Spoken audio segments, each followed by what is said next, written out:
오늘의 말씀은 마태복음 17장 4절 말씀입니다. 베드로가 예수께 여쭈어 이르되 주여 우리가 여기 있는 것이 좋사오니 만일 주께서 원하시면 내가 여기서 초막 셋을 짓되 하나는 주님을 위하여 하나는 모세를 위하여 하나는 엘리야를 위하여 하리이다. 아멘. 여러분, 이보다 더 좋을 순 없다. 여러분, 이야기 많이 들어보셨죠? 영화 제목으로도 한때 예전에 영화 제목으로도 있었던 이 문구인데, 이보다 더 좋을 순 없다. 여러분에게 그런 때가 있었습니까? 아니면 그런 때를 꿈꾸고 계십니까? 이보다 더 좋을 수 없을 만큼. 보통은 긍정적인 의미죠. 굉장히 좋을 때, 지금 이 순간 이때가 너무나 좋다, 그래서 더할 나위 없이 만족한다 라는 그런 뜻으로 우리가 보통 알고 있죠. 근데 거기에 또 다른 뜻이 있을 수도 있을 것 같아요. 또 다르게 보면 이보다 더 좋을 수는 없다. 이 정도면 됐어. 열심히 했고 열심히 살았어. 이보다 더 좋아 보려 했지만 안 되네. 그러니까 이 정도면 됐다. 이보다 더 좋을 수는 없네.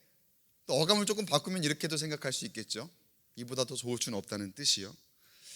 긍정적이 되었든 부정적이 되었든 이보다 더 좋을 수는 없다라는 말에 담긴 의도는 지금 여기에 머무르는 것이 좋다라는 그런 말이 됩니다. 지금 이 상태가 가장 좋은 것이라는 그러한 의미가 담겨 있는 거죠. 그리고 우리가 굉장히 그러한 것을 추구합니다. 이보다 더 좋을 수 없는 그때를 꿈꾸며 우리가 한 곳에 머무르고자 하는 그때. 여러분, 우리가 머무르고자 할 때가 참 많이 있어요. 머무르고자 하는 그런 우리의 속성이 있고요. 여러분, 우리가 머무르고자 하는 이유가 무엇일까요? 우리가 스스로 그렇게 어떻게 보면 한계라고 할 수 있는 건데, 스스로 한계를 설정하는 이유는 무엇일까? 우리의 관심이, 우리의 삶의 초점이 세상의 가치에 있기 때문에 그렇습니다. 여러분, 우리의 관심이, 우리의 초점이 하나님을 향해 있다면요, 그 무한하신 하나님께 우리의 관심과 초점이 향해 있다면요, 우리는 여기에 머무르고 싶지 않을 거예요. 하나님이 무한하신데 우리가 왜 스스로 한계를 정해놓겠습니까? 그런데 우리는 너무나 습관적으로 우리에게 스스로 한계를 설정하며 내가 어딘가에 머무르고자 하는 그러한 모습을 보이더라는 거예요. 여러분, 그리스도의 삶은, 그리스도인의 삶은 변화된 삶입니다. 믿으십니까? 변화되어야 되는 삶이기도 합니다. 목사님, 우리 변화된 삶이잖아요. 우리 예수님 믿고 구원받았잖아요. 이전과는 다른 삶이지 않습니까? 그러니까 변화된 삶 아닙니까? 이전과 다른 삶을 살고 있습니다. 맞는 말입니다. 그런데 이 변화는 한 번의 변화만을 뜻하는 것이 아닙니다. 예수님께서 우리에게 원하시는, 하나님께서 우리에게 원하시는 변화란 계속해서 끊임없이 변화하는 것을 뜻하는 거예요. 그것이 하나님께서 우리에게 원하시는 변화입니다. 그런데 때때로 아까 제가 서두에 말씀드렸던 것처럼 우리가 변화를 굉장히 두려워합니다. 무언가 내가 지금 안주하고픈 데가 있다면 그곳에 머무르기를 즐겨하고 그것을 꿈꾸는 우리의 삶이 있다 그랬잖아요.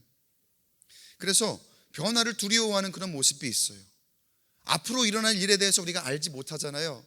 그러니까 그러한 것들을 두려워하고 한 발짝 앞으로 내딛는 것에 대한 그러한 두려움을 가지고 살아가며 지금 현실에 안주하고픈 우리의 삶. 그러나 여러분, 기억하시기 바랍니다. 우리에게 끊임없는 변화를 주님께서 요구하고 계시거든요. 그 변화를 요구하시는 하나님의 말씀을 따라간다면, 무한하신 하나님의 그 말씀을 우리가 따라가겠노라고 결단한다면, 우리의 그 두려움을 넘어서서 한 발짝 내딛는 것을 두려워하는 우리의 그 심령을 우리의 마음을 넘어서서 역사하시는 그 하나님께서 우리에게 더 좋은 것을 허락하실 줄로 믿습니다. 그래서 이렇게 한번 저와 함께 선포해 봤으면 좋겠어요. 저를 한번 따라해 보실까요? 이보다 더 좋을 수 있습니다. 우리가 세상적으로 이보다 더 좋을 수는 없어, 이걸 추구하지만 하나님 믿는 우리는, 예수를 따라 살아가는 우리는 방금 저와 여러분이 선포했던 그 문구, 그 말, 이보다 더 좋을 수 있다, 오늘 설교의 제목이기도 한데요, 그 말을 선포하면서 하루하루 매일매일 변화된 삶을 살아가는 저와 여러분 되시기를 주의 이름으로 간절히 축원합니다. 오늘 말씀은 예수님께서 제자들에게 보여주신 변화산 사건의 이야기입니다. 하루는 예수님께서 베드로와 야고보와 요한, 이 셋을 항상 데리고 많이 다니셨죠. 따로 데리고 다니셨는데 이 셋을 데리고 높은 산으로 올라가셨다, 이렇게 되어 있습니다. 거기서 어떤 일이 벌어지느냐, 2절 말씀 보니까요, 그들 앞에서 변형되사 그 얼굴이 해같이 빛나며 그 옷이 빛과 같이 희어졌더라. 그야말로 빛나고 순결하고 누가 봐도 와, 너무 좋다, 너무 평화롭다, 너무 깨끗하다, 그냥 보는 것 자체만으로 은혜가 될 만큼 그러한 모습으로 예수님께서 변화되신 거예요. 얼굴이 해같이 빛났다. 저와 여러분의 얼굴도 해와 같이 빛나기를 간절히 축복합니다. 여러분의 모습이 어디를 가든지 해와 같이 빛나기를 간절히 소원합니다. 그리고 그 옷이 빛과 같이 희어졌더라. 그야말로 순결한 모습으로 그 제자들 앞에 나타나신 거예요. 그 모습으로 그렇게 나타나신 이유가 무엇일까요?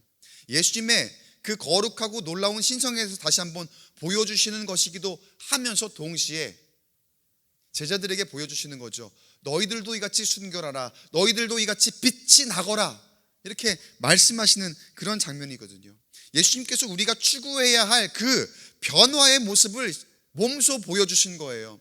예수님만 그렇게 변화된 모습으로 끝이 아니라, 우리는 그것을 바라보는 것으로 끝이 아니라, 우리도 주님을 따라 살아가면, 주님의 말씀대로 살아가면 그와 같이 변화될 수 있다는 그런 모습을 우리 앞에서, 제자들 앞에서 그렇게 보여주셨다는 거죠.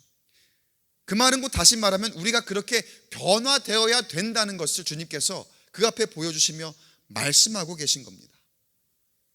그 모습을 제자들이, 그 광경을 제자들이 보고 있는 거예요. 그런데 함께한 제자들의 눈에 보이는 것이 또 있어요. 3절 말씀을 볼게요. 3절에 보니까 그때에 모세와 엘리야가 예수와 더불어 말하는 것이 그들에게 보이거늘. 모세와 엘리야가 등장을 합니다. 모세와 엘리야가 등장을 해서 예수님과 함께 이야기하고 있는 모습이 이 베드로와 야고보와 요한에게 보이는 거예요. 그 모습을 본 제자들의 반응이 어땠을까요? 그 모습을 본 제자들의 반응이, 여러분, 모세와 엘리야라는 이름은요, 이 유대인들에게 있어서는 그야말로 엄청난 이름입니다. 민족의 영웅이라고 할 수 있겠죠. 자신들의 민족의 영웅이기도 하면서 그들이 그동안 그 성경을 통해서, 하나님의 말씀을 통해서 배워온 하나님의 대사잖아요. 그들이 그렇게 위대하게 생각하는 그러한 사람들이 바로 이 모세와 엘리야거든요. 그 이름만 들어도 우러러 볼 만한 그러한 사람들이 지금 눈앞에 보입니다. 예수님과 그 모세와 엘리야가 같이 이야기를 나누고 있는 그런 장면이 지금 베드로와 야고보와 요한 앞에 펼쳐지고 있는 거예요. 어떤 마음이 들었을까요? 아마 충만한 만족감을 가지게 되지 않았을까요? 와, 내가 지금 이 보고 있는 장면이 도대체 어떻게 된 거지? 이게 꿈이야, 생시야? 눈을 비벼보기도 하고 그 앞에서 정말 어쩔 줄 몰라 하며 아마 기뻐하는 모습, 아니 기뻐하지도 못할 만큼 너무나 감격하는 그런 모습이지 않았을까요? 예수님을 다시 한번 보기도 하고 그동안 따라다니며 말씀을 듣고 그렇게 늘 함께 동행하는 예수님, 내가 섬기기는 했지만 와, 이 예수님이 모세랑도 친하시구나, 엘리야랑도 친하시구나, 야후 예수님 대단한 분 맞으시구나, 그렇게 뿌듯한 마음도 들지 않았을까요? 내가 예수님을 따라다니다 보니까 이런 모습까지 내가 경험을 하게 되는구나. 여기에 올라오는데 힘이 들었는데 이런 모습을 보니까 참 좋다. 너무나 좋다. 아마 이런 마음을 가지고 있었을 거예요. 그러한 감정으로 그곳에서 감격하고 있었을 거예요. 예수님이 변화된 모습도 모습이지만 자신들이 보는 광경이 그동안 자신들이 경험해 볼 수 없었던 엄청난 것들을 지금 보고 있는 거거든요. 근데 여러분, 그 모습이요, 지금 이 제자들에게 딱 안주하고 싶을 만한, 지금 이 현실에 맞닥뜨렸을 때, 현실에 지금 자신들이 왔을 때에 딱 안주하고 싶을 만한 그러한 조건이에요. 아마 그들은 이렇게 생각했을 거예요. 여기가 천국은 아닐까? 꿈만 같습니다. 내가 모세와 엘리야를 직접 보게 되다니. 지금의 이 현실이 너무나 좋은 거예요. 실제로 급기야 베드로가 나서서 그 속마음을 예수님께 말을 해버립니다. 그 속마음을 이야기하는 장면이 4절에 나오죠. 오늘 우리가 함께 봤던 말씀이잖아요. 4절에 베드로가 예수께 여쭈어 이르되 주여 우리가 여기 있는 것이 좋사오니 만일 주께서 원하시면 내가 여기 초막 셋을 짓되 하나는 주님을 위하여 하나는 모세를 위하여 하나는 엘리야를 위하여 하리이다. 이렇게 말을 해버리는 거예요. 우리가 여기 있는 것이 좋사오니. 뭐라고 하는 겁니까? 주님, 내려가지 말고 그냥 여기에 사시죠. 여기 너무 좋은데요. 주님의 모습도 변화되었고, 그리고 내가 우리의 민족의 영웅들을 보았습니다. 내가 정말 꿈에 그리던 그 사람들을 내가 직접 만났습니다. 제가 직접 집도 짓고 뭐 하라는 거 다 하겠습니다. 내가 다 할 테니까 그냥 주님 여기에 사시죠. 이렇게 베드로가 주님 앞에 나서서 제안을 하는 거예요. 베드로가 얼마나 좋았으면 그랬을까요? 지금 맞이하는 현실이 얼마나 좋았으면 거기에 안주하고 싶은 그런 마음이었을까? 그러나 여러분, 베드로의 그러한 마음은 주님께서 원하시는 마음이, 그런 모습이 결코 아니었습니다. 왜 그렇습니까? 현실에 안주하는 모습이기 때문에 그렇죠. 베드로는 현실에 안주하는 모습이 좋기에 그곳에 머무르기를 원했지만 예수님이 원하시는 모습은 그 현실에 안주하는 것이 아니었다는 거예요. 그럼 무엇입니까? 변화되는 거죠. 그곳이 아무리 좋더라도 거기에 머무르는 것이 아니라 계속해서 변화하는 것, 더 나아가는 모습이죠. 우리가 기도 제목을 다 여러분 가지고 계시죠. 갈급하게 간절하게 기도를 하며 믿음으로 결단하고 선포하며 우리가 함께 기도하며 하나님 앞에 엎드립니다. 그러다 보면 주님께서 응답하시죠. 그러다 보면 우리의 기도가 응답을 받고, 어떤 문제가 있었거든요. 근데 그 문제가 다 해결이 되는 걸 우리가 보게 됩니다. 그 문제가 해결이 됩니다. 그런데 그럴 때 얼마나 감격스럽습니까? 얼마나 기쁩니까? 얼마나 감사합니까? 그런데 많은 경우에 우리의 신앙이 보면은요, 그렇게 갈급하게 기도했는데, 그렇게 주님 앞에 선포하며 기도해서 기도의 응답을 받았는데, 우리의 문제가 해결을 받았는데 우리의 신앙이 딱 거기에서 머무를 때가 많아요. 여러분, 우리가 문제 해결을 딱 받고 기도의 응답을 받고 난 다음에 내가 이제 여기까지 왔으니까 이쯤에서 잘 유지를 해야지라고 하면은 여러분, 그게 잘 유지가 되던가요? 그때의 그 신앙의 상태가, 그 믿음의 상태가 그때의 딱 그 모습으로 잘 유지가 되던가요? 아니요. 결코 그렇지 않을 겁니다. 어느샌가 내가 기도를 하고 있었는데 문제가 해결되니까, 주님이 응답하시니까 나는 기도를 멈추고 있어요. 매일매일 새벽같이 나와서 기도하고 있었는데, 매일매일 모든 예배란 예배는 꼬박꼬박 빠지지 않고 나와 주님 앞에 기도하고 예배하며 하나님께 간구하며 그렇게 응답받은 것인데, 어느새 내가 어떤 감격을 누리고 나니까, 문제 해결을 보고 나니까 예배를 하나 걸로 하나씩 나오기 시작하네요. 내가 늘 기도하는 새벽 기도의 자리를 지키지 않고 있네요. 내가 기도하는 그 전에 기도의 분량만큼 그만큼 하는 게 유지하는 거잖아요. 근데 그만큼도 아닌 그보다 더 못하는 그런 우리의 신앙의 상태가 되어 있더라는 거죠. 왜 그럴까요, 여러분? 왜 그럴까요? 그냥 우리가 그래요. 사람이 그런 거예요. 사람의 죄의 속성이, 죄인된 속성이 우리를 그렇게 만들고 있는 거예요. 문제가 있으면 열심히 기도하는데 문제가 해결되면 더 이상 기도하지 않는 것, 매달리지 않는 것, 사실은 더 감사해야 되는데, 더 기도해야 되는데 그렇지 못하는 것. 우리는 가만히 있으면은요, 내가 생각하는 대로 그냥 보면은 유지가 될 것 같지만 우리는 가만히 있으면 더 타락하거든요. 가만히 있으면 더 죄악 가운데 빠져 있거든요. 그 죄가 그런 오염성을 가지고 있잖아요. 죄가 아주 작은 것으로 시작하는데 우리 전체를 타락하게 만들고 우리의 삶 자체를 죄악 가운데로 빠지게 만드는 그런 속성이 있거든요. 그냥 우리 모습이 그런 거예요. 현실에 안주하면 타락하더라는 거죠. 다시 죄 가운데로 빠질 수밖에 없더라는 거죠. 우리의 믿음을 유지하는 것이 아니라 믿음을 잃을 수밖에 없더라는 거죠. 그래서 주님께서 우리에게 요구하시는 건 무엇이냐면요, 다시금 지금 있는 현실에서 더 나아가는 거예요. 여러분, 내 문제가 해결되었다면 기도를 멈추는 것이 아니라 더 기도해야죠. 더 감사함으로 기도해야 하고, 내가 어디 한번 더 예배할 곳 없나, 내가 한번 어디 더 기도할 곳 없나, 내가 어디 한번 더 성경 말씀을 듣고 읽고 나누고 할 만한 그런 곳이 없나 찾아 나서는 그런 모습, 더 열정적으로 주님께 나아가고자 하는 그런 모습, 그 변화를 주님께서 저와 여러분에게 요구하고 계시는 줄로 믿습니다.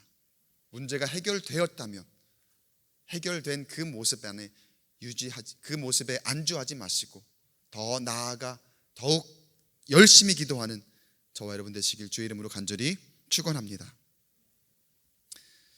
사실 베드로의 본심에는 맞습니다. 그곳에 현실에 안주하고픈 그 마음, 너무나 좋으니까 야, 여기가 진짜 내가 여태까지 봐왔던 그 어떤 것보다 훨씬 좋은 곳이구나라는 그런 마음도 있었겠지만, 또 한편으로는요, 다른 이유가 있습니다. 그곳을 떠나면 이제 어디로 가야 되게 되는 거예요? 자기가 있던 현실로 돌아가야 되는 거거든요. 그 현실은 어떤 모습이었습니까? 사람들과 부대껴야 됩니다. 많은 사람들을 또 상대해야 되고, 예수님을 따라다니면 지금 보는 그런 영광스러운 모습이 아니라 항상 힘들죠. 고단하죠. 어렵고, 그리고 사람들과 함께 늘 이 사람 저 사람 대하며 그 자신의 또 그 성격이 있잖아요. 그 성격을 다스려야 되는 그런 여러 가지 복합적인 그런 모습, 현실로 돌아가는 것이 어쩌면 두려웠을 그런 베드로의 모습입니다. 예수님 만나 따라다니다가 그동안 참 많이 고생했는데 힘들었는데 내가 여기 올라와 보니까 오늘 뭔가 결실을 본 것 같아요. 아, 예수님을 만나니까 예수님 만난 영향이 결과는 이거구나, 그렇게 생각했는데 이제 여기에서 한 발짝 더 나아간다면 뭐겠어요? 다시 내려가야 되는 거거든요. 다시 현실로 가야 되는 거거든요. 딱 오늘을 위해서 예수님을 따라 살아온 것 같은데 다시 내려가고 싶을까요? 우리 마음이 딱 그와 같아요, 여러분. 우리 기도의 응답 받을 때에 딱 오늘의 기도의 응답을 위해서 내가 살아온 것 같은데 거기서 무언가 더 나가고 싶지 않은 거죠. 더 나간다는 것은 왠지 고난일 것 같고, 내가 사서 고생하는 것 같고, 내가 하지 않아도 되는 일을 하는 것 같은 그러한, 왠지 뭔가 억울하기도 하고 왠지 뭔가 손해보는 것 같은 그런 마음이 우리 가운데에 불현듯 들어오는 거죠. 그런데 여러분, 내가 교회 와서 은혜 받는다고 해서, 내가 어디 기도원 가서 마음껏 기도해서 거기에서 너무 은혜롭고 기쁘다고 해서 그곳에만 머물 수 있을까요? 그렇지 않아요. 우리의 살 곳은 현실이죠. 내가 살아가는 그 배경이죠. 우리는 세상 속에 속해 살아가는 그리스도인들입니다. 우리가 변화되어야 하는 이유가 있어요. 하나님께서 우리에게 변화를 추구하시며 변화를 요구하시며 우리에게 좋은 것들을 보여주십니다. 은혜를 주십니다. 베드로와 요한과 야고보에게도 그 엄청난 것들을 보여주시는 거예요. 근데 왜 그러셨을까요? 거기에서 우리만 기쁘라고? 우리만 누리라고? 우리만 즐거우라고요? 아니에요. 여러분, 우리에게 은혜를 주시는 진짜 이유는요, 세상 속에 속해 살아가는 우리 그리스도인들이 그 은혜를 힘입고 세상에 나아가 세상을 변화시키라는 하나님의 명령임을 여러분 기억하시기 바랍니다. 나에게 복을 주시는 이유는요, 나에게 은혜를 주시는 이유는요, 나에게 감사의 조건을 교회에 와서 허락하시는 이유는요, 내 현실에 나아가 살아갈 때에 그곳에서 내가 받은 그 복 마음껏 나누라고, 내가 받은 은혜 흘려보내라고, 내가 받은 축복 나누는 축복의 통로가 되라고, 그렇게 우리를 이곳에 부르셔서 은혜를 주시고 복을 주시고 그리고 다시 세상으로 우리를 파송해 보내시는 줄로 믿습니다. 그런데 우리는 어떠냐고요? 여기에 머무르려고 해요. 내가 받은 그 은혜에 머무르려고 하고 내가 받은 그 복에 머무르려고 하고 그것으로 나만 누리려고 하는 그런 모습 가운데에 우리가 살아가고 있더라는 거죠. 그리고 또 한편으로는 현실에 나는 가는 게 너무나 싫어요. 현실에 가면 나를 괴롭히는 사람이 너무나 많아요. 내 남편도 나는 너무 싫고요, 내 아내도 싫고요, 우리 가족들 가운데에, 그리고 내 이웃들 가운데에, 내 직장과 학교와 내 지금 현실 가운데는 나를 괴롭히고 힘들게 하는 것들이 너무나 많아요. 교회에서 은혜 받다가 여기 있으면 너무나 좋은데 나가면 다시 현실적인 문제들 가운데 고민해야 되고, 돈 문제, 자녀 문제, 생각만 해도 골치 아픈 그런 문제들이 너무나 많아서 나는 현실을 도피하고 싶어요. 그래서 나는 여기 있고 싶어요. 그런 마음 가질 때도 참 많이 있다는 거예요.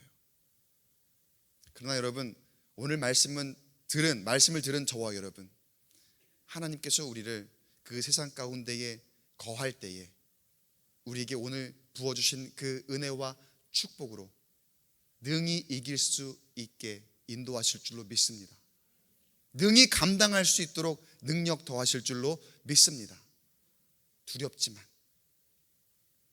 그래서 이곳에 있는 것이 너무나 좋지만 이곳에 은혜를 누린 만큼 내가 있는 그 현실에서 그 두려움 다 이겨내게 해달라고 주님께 기도함으로 주님께 주시는 큰 그 축복을 흘려보내는 축복의 통로가 되기를 주 이름으로 간절히 축원합니다.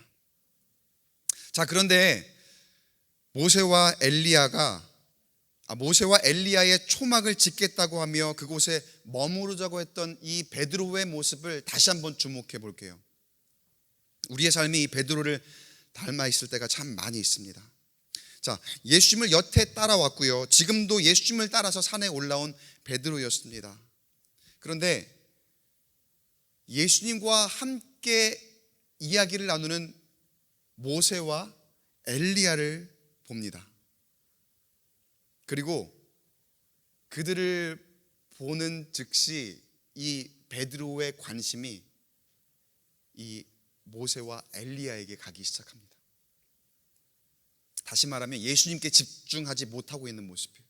처음에는 예수님의 변형되는 모습을 보고 감격했거든요, 놀랐거든요. 근데 이내 예수님께서 모세와 엘리야와 함께 이야기 나누는 것을 보자, 그게 눈에 들어오니까 갑자기 이들의 관심이 예수님을 떠나서 그 옆에 있는 사람들에게 가기 시작하더라는 거예요.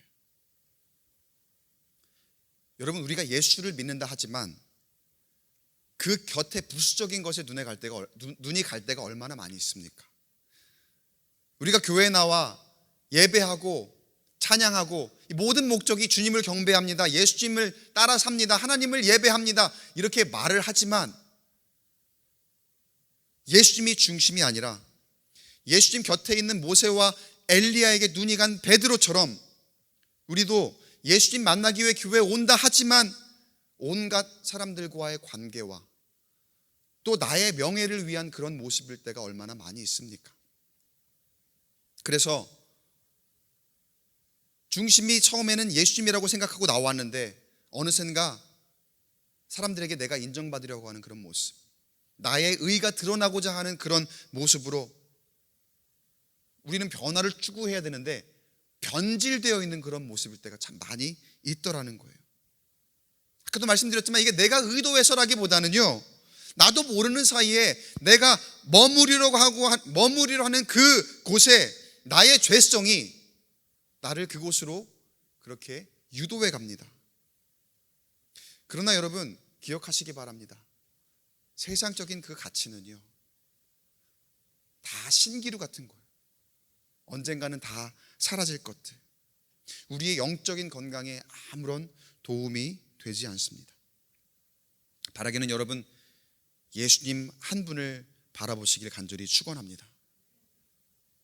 여러분이 원래 나온 그 목적대로, 맨 처음 내가 예배하러 나온 그 목적대로 주님 한 분을 경배하기 위한 그 모습 그대로, 그 곁에 다른 것들이 많이 보일 거예요. 어디를 가든지 처음에는 내가 예수님 바라고 왔지만 우리 눈에 보이는 것이 정말 많이 있을 겁니다. 그럼에도 여러분 오로지 예수님 한 분에게 집중하시도록 여러분의 모든 관심과 여러분의 모든 그런 영과 여러분의 그런 말과 행동과 생각을 모아서 하나님 앞에 드릴 수 있는 저와 여러분 되시길 간절히 축복합니다. 그 어떤 세상적인 가치보다도 예수님께서 그 중심에 계십니다. 영적인 눈을 뜨시고 다시 바라보시기 바라요. 예수님께 집중하시기 바라요. 그때 저와 여러분이 보는 그 예수님이 우리의 삶의 주인이 되어 주십니다. 내가 굳이 그 옆에 있는 것들, 부수적인 것들, 다른 것에 관심 가지지 않더라도, 그런 것 따라가지 않더라도 우리가 더욱 형통할 수 있도록, 우리가 더욱 주님 안에서 복된 삶을 살 수 있도록 인도하시는 그 주님께서 우리의 삶의 주인이 되어주십니다. 우리 현실에 어떤 변화가 찾아오더라도 그 주인 되신 주님께서 우리로 하여금 승리케 하실 줄 믿습니다. 베드로도 결국에 깨닫죠. 마태복음 17장 8절 말씀, 이 말씀 우리 함께 같이 읽어보겠습니다. 시작. 제자들이 눈을 들고 보매 오직 예수 외에는 아무도 보이지 아니하더라. 여러분, 우리와 현실 가운데에 언제나 함께 하시는 그 예수님이 저와 여러분 곁에 계십니다. 믿으십니까? 우리가 세상적으로 우러러보는 것들, 관심 가지는 것들, 요즘에는 뭐 얼마나 많습니까? 비트코인이다, 무슨 뭐 가상화폐네, 주식, 얼마나 그런 거에 관심을 더욱 많이 가지는 그런 시대가 되어버렸습니까? 예수님 앞에 집중하지 못하도록 우리의 관심을 흐트러뜨리는 것들이 참 많이 있어요. 세상적으로 우러러보는 것들, 우리가 가졌으면 하는 그런 갈구하는 것들, 나에게 너무나도 소중해서 늘 집착하며 살아가는 그런 것들. 그런데 여러분, 예수님 외에 다른 것들은 다 희미해져 가게 되어 있습니다. 그러나 오직 한 분, 예수 그리스도는 우리와 영원히 함께 하시는 줄로 믿습니다. 그래서 오늘 말씀처럼 오직 예수 외에는 아무도 보이지 아니하더라, 이 말씀이 여러분 마음 가운데에 새겨지며 그 말씀대로 한 주간 예수만을 바라고 살아가게 되기를 간절히 축복합니다. 지금 우리에게 너무나도 귀한 공동체를 허락하셨죠. 너무나 좋잖아요. 그러나 여러분, 하나님은 이 모습, 지금의 이 모습에 머물기를 원치 않으셔요. 계속해서 더 나아가 변화되기를 원하십니다. 지금도 물론 훌륭한 모습이죠. 너무나 자랑할 만한 그런 교회의 모습입니다. 우리 교회에서 좋은 사람을 만날 수도 있습니다. 좋은 기회를 얻을 수도 있습니다. 그러나 그것이 주가 되어서는 안 됩니다. 그럼 누가 주가 되어야 됩니까? 오직 예수. 여러분, 이 한마디를 오늘 가슴에 담고 한 주간 살아가게 되기를 간절히 축복합니다. 우리 그리스도인에게 변화를 이루는 과정은 사실 굉장히 긴 여정입니다. 그리스도의 완전을 이루기까지 끝이 없는 과정이라고 할 수 있을 거예요. 하나님 보시기 우리 완전하다고 할 수 있는 사람 없잖아요. 그렇게 우리는 끊임없이 계속해서 그 완전을 향해서 변화의 과정들을 겪어나가고 있는 그러한 사람들입니다. 지금 봐도 훌륭하긴 하지만, 지금 봐도 너무 좋기는 하지만, 누가 봐도 야 지금 너무 좋다, 지금 이보다 더 좋을 수는 없을 것 같아, 그렇게 생각이 될 때가 있지만, 그럼에도 불구하고 주님께서 우리에게 말씀하십니다. 거기에 머무르지 말아라. 계속해서 변화되어야 한다. 여러분, 이게 사실 사람의 힘으로 되는 게 아닙니다. 성령의 능력으로, 오직 예수의 이름으로, 오직 예수의 권능으로, 오직 예수가 우리와 함께 하시니 그렇게 될 줄로 믿습니다. 주님께서 저와 여러분을 이 자리에 부르신 이유를 여러분 기억하시고, 그 주님 한 분만 바라보며 곁까지 다 쳐내시며, 현실에 안주하기보단, 또 현실을 두려워하기보다는 그 주님을 나의 주인 삼아 그 주님의 도우심을, 그리고 이끄심을 힘입어 한 주간, 그리고 앞으로 우리의 삶이 날마다 끊임없이 변화될 때에 하나님께서 주시는 그 축복, 그 사랑, 놀라운 은혜가 나를 통하여 흘러 내가 변화되어 많은 사람들이 함께 변화될 수 있는 그러한 우리 광교 꿈의 교회 모든 성도 여러분이 되시기를 주의 이름으로 간절히 축원합니다.